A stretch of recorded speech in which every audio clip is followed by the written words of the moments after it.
research grant is already approved.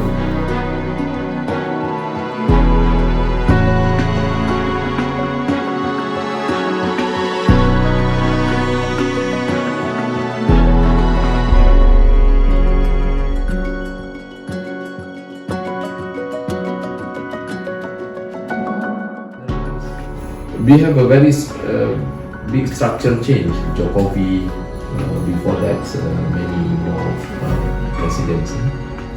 Basically, the World Uncertainty Index for Malaysia. So you can see during AFC, the uncertainty is here. During the SARS and domestic election, during COVID, eventually this data until 2020 only.